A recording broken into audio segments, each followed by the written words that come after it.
नमस्कार दोस्तों, success study Baloda YouTube channel में आपका स्वागत है। आज के इस वीडियो में हम बात करने वाले हैं NMMS यानी national means cum merit scholarship selection exam के अंतर्गत विज्ञान विषय में पूछे जाने वाले महत्वपूर्ण प्रश्नों के बारे में।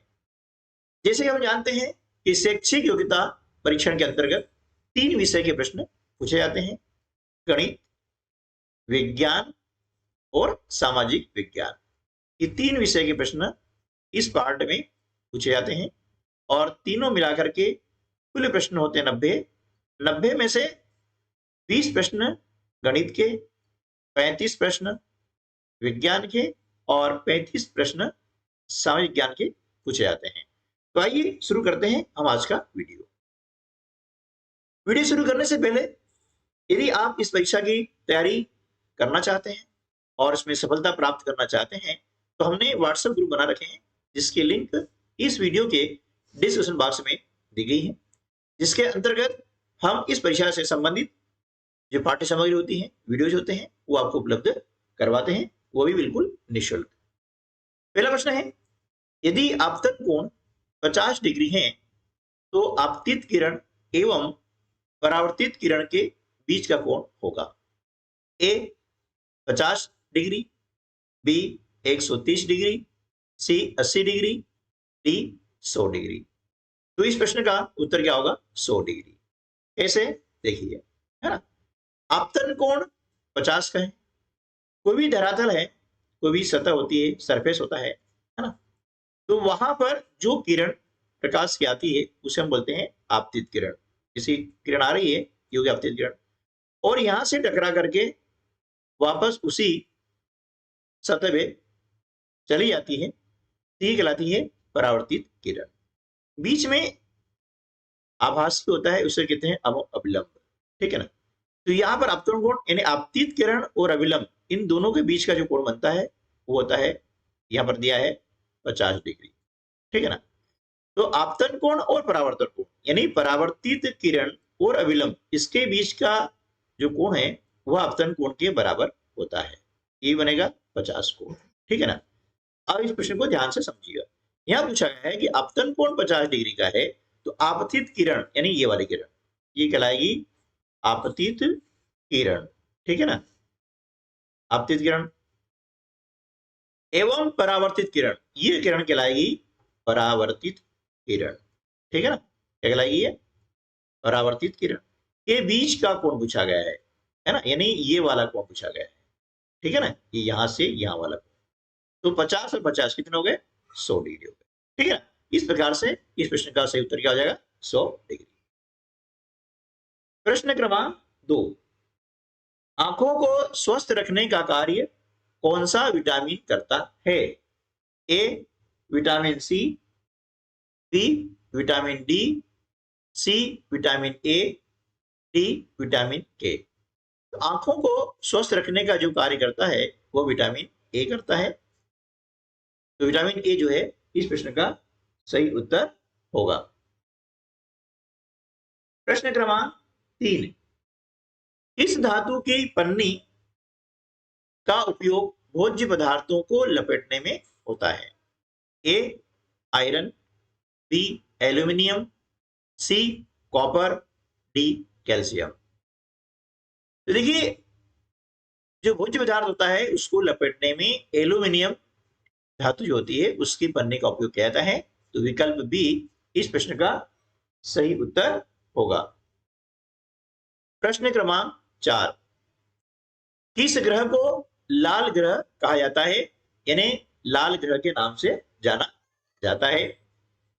ए शुक्र, बी बुध, सी मंगल, डी बृहस्पति। है ना। तो देखिए, जो मंगल ग्रह होता है उसे लाल ग्रह के नाम से भी जाना जाता है, मंगल ग्रह को लाल ग्रह भी कहते हैं, इसलिए विकल्प सी जो है इस प्रश्न का सही उत्तर होगा। शुक्र ग्रह को भोर का तारा, सुबह का तारा या शाम का तारा या चमकीला ग्रह के नाम से पुकारा जाता है। ठीक है ना। तो दोनों का आपको ध्यान रखना है। प्रश्न क्रमांक 5, बर्फ पर चलना कठिन है, क्यों है? क्योंकि यह 4 कारण दिए गए हैं, उन 4 कारण में से सही कारण का हमें चयन करना है। ए दाब अधिक है, बी दाब कम है, सी घर्षण अधिक है, डी घर्षण कम है। तो देखिए बर्फ में चलना कठिन इसलिए होता है क्योंकि बर्फ और हमारे पैर की सतह इसके बीच में घर्षण बल कम होता है और घर्षण बल कम होने के कारण चलना कठिन हो जाता है। बर्फ चलना हो चाहे वो चिकनी सतह जो होती है उस पर चलना हो, है ना, या कहीं और जहां पर भी घर्षण बल कम होता है वहां पर चलना मुश्किल हो जाता है, वहां फिसलने की संभावना अधिक हो जाती है। प्रश्न क्रमांक 6, वह सूक्ष्मजीव जिसमें क्लोरोफिल होता है। ए वायरस, बी कवक, सी शैवाल, डी उपरोक्त सभी। तो ऐसा सूक्ष्मजीव जिसमें क्लोरोफिल पाया जाता है वो होता है शैवाल। तो विकल्प सी जो है इस प्रश्न का सही उत्तर होगा। प्रश्न क्रमांक 7, लोहे का गिलवनीकरण किसकी परत चढ़ाकर किया जाता है। A chromium, B sodium, C magnesium, D zinc. तो लोहे का गिलवनीकरण क्रोमियम जो धातु होती है इसकी परत चढ़ाकर किया जाता है ताकि उसमें जंग न लगे। तो यहां पर ऑप्शन ए जो है इस प्रश्न का सही उत्तर होगा। 8वां प्रश्न है, सर्वाधिक मात्रा में नाइट्रोजन उपस्थित रहती है। इसमें रहती हैं 4 विकल्प दिए गए हैं। ए यूरिया में, बी सुपर फास्फेट में, सी अमोनियम नाइट्रेट में, डी अमोनियम क्लोराइड में। देखिए इनमें से सबसे ज्यादा जो नाइट्रोजन रहती है वह रहती है यूरिया में, है ना। यूरिया में 46% जो है नाइट्रोजन होती है। 9वां प्रश्न है, नींबू में कौन सा अम्ल पाया जाता है। ए मैलिक अम्ल, बी लैक्टिक अम्ल, सी सिट्रिक अम्ल, डी हाइड्रोक्लोरिक अम्ल। तो नींबू, संतरा आदि जो फल होते हैं, खट्टे फल होते हैं, उनमें सिट्रिक अम्ल पाया जाता है। तो इस प्रश्न का सही जो जवाब होगा विकल्प सी सिट्रिक अम्ल। प्रश्न क्रमांक 10, चींटियों के डंक में कौन सा अम्ल पाया जाता है। ए एसिटिक अम्ल, बी फार्मिक अम्ल, सी लैक्टिक अम्ल, डी सिट्रिक अम्ल। तो देखिए चींटियां हैं, मधुमक्खियां हैं, बर्रा है, इस प्रकार से जो भी जंतु हैं, है ना, इनके डंक में जो है फार्मिक अम्ल पाया जाता है। विकल्प बी इस प्रश्न का सही उत्तर होगा।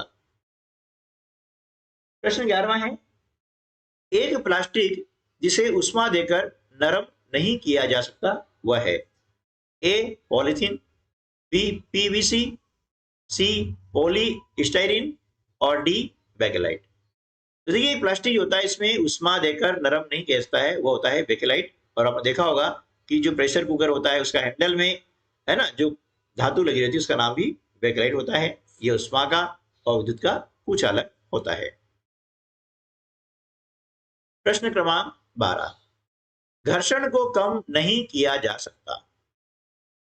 ए सतह को चिकना बनाकर, बी सतह को खुरदरा बनाकर, सी सतह पर स्नेक लगाकर और डी बाल बेरिंग का उपयोग करके। तो देखिए घर्षण को कम नहीं किया जाता, कब, सतह को खुरदरा बना करके। तो सतह को यदि खुरदरा बनाएंगे तो घर्षण कम नहीं होगा, है ना, ठीक है। घर्षण कम कब होता है, सतह को चिकना बनाएंगे तो घर्षण कम हो जाएगा। उसमें स्नेक लगा दिया यानी ऑयल वगैरह लगा दिया हमने, है ना, तो घर्षण कम हो जाएगा। बाल बेरिंग लगा दिया, घर्षण कम हो जाएगा। लेकिन यदि सतह को हम खुरदरा बनाते हैं तो वहां घर्षण कम नहीं होता है। तो इसलिए इस प्रश्न का सही उत्तर क्या हो जाएगा, विकल्प बी, इस सतह को खुरदरा बना करके घर्षण को कम नहीं किया जा सकता है।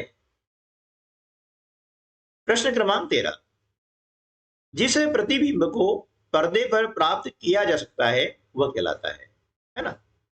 ए वास्तविक, बी आभासी, सी साधारण, डी इनमें से कोई नहीं, है ना।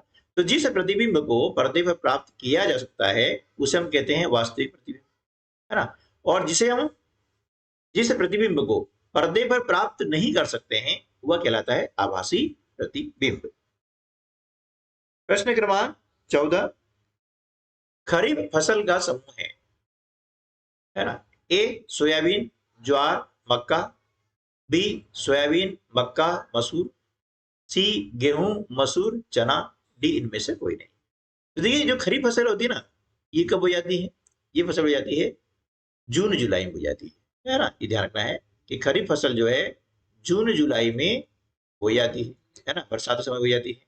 इसके अंतर्गत ज्वार, मक्का, बाजरा, है ना, सोयाबीन आदि फसलें होती है, ये खरीफ फसल की होती हैं। खरीफ में ये फसलें बोई जाती है ना। इन्हें हम कहते हैं खरीफ फसलों का समूह। इसमें सोयाबीन होता है, ज्वार होता है, मक्का होता है, बाजरा होता है ना, ठीक है।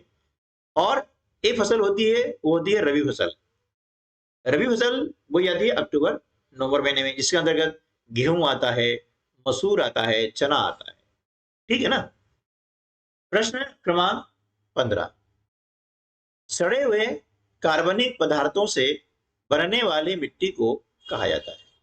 क्या कहा जाता है? ए कीटनाशक, बी उर्वरक, सी ह्यूमस, डी बायोसाइड। देखिए सड़े हुए कार्बनिक पदार्थों से जो बनने वाली मिट्टी होती है उसे कहा जाता है ह्यूमस, है ना। तो विकल्प सी जो है इस प्रश्न का सही उत्तर होगा।